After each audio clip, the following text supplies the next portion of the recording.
muka mula pun jadi masa ubur dada kenang pelajan tu kenang rah ngan iman suci Allah ya Nabi salam alaika ya Rasul salam alaika ya Habib salam alaika salawatullah alaika umuna mulun dalam kandungan ayah dan jungan meninggal dunia lahir dunia ya Rasulullah halali ayah bunda pulara ya Nabi salam alaika ya Rasul salam alaika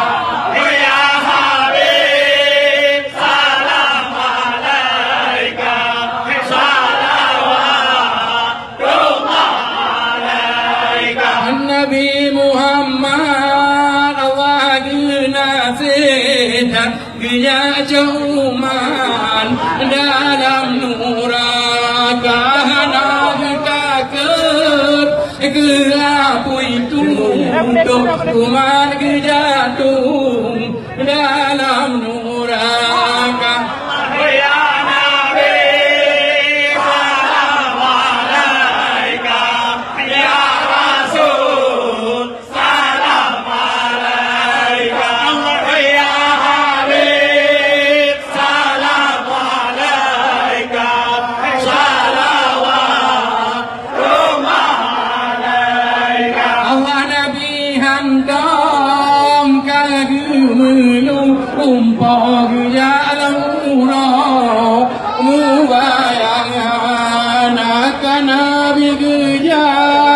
dalam kawan lenyamanya bahu Nabi Sayyidina Allah ya Nabi salam alaika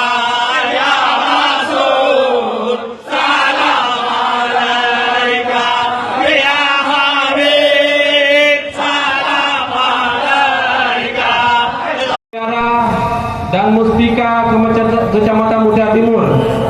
Dalam hal ini adalah Bapak Camat, Bapak Kapolsek,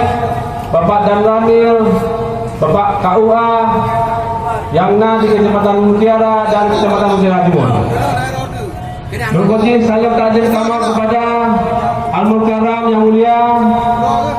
Abu Muhammad Amin Kumala yang kena pada Tayong, yang mulia Abu Dibarih, yang mulia Walid Lampu Saung,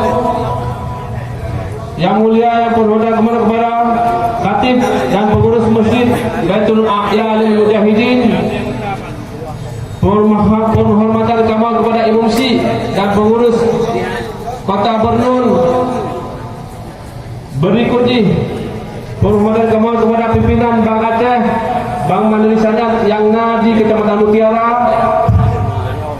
yang memuliakan sesepuh kamal, urusi kamal di Bernun, Bapak Haji Ridwan Nawin, Bapak Haji Syarifuddin, Bapak Haji Hasbalah Hidup Sumur, dan yang semua kepada KPA yang di Sagor Kemangan dan Sagor Hidup. Berikutnya penghormatan kamu kepada Imam Mukim yang di Kecamatan Mutiara Timur dan juga di Kecamatan Mutiara. Penghormatan kamu kepada para dusi yang di Kecamatan Mutiara dan Kecamatan Mutiara Timur, dan kepada guru-guru kamu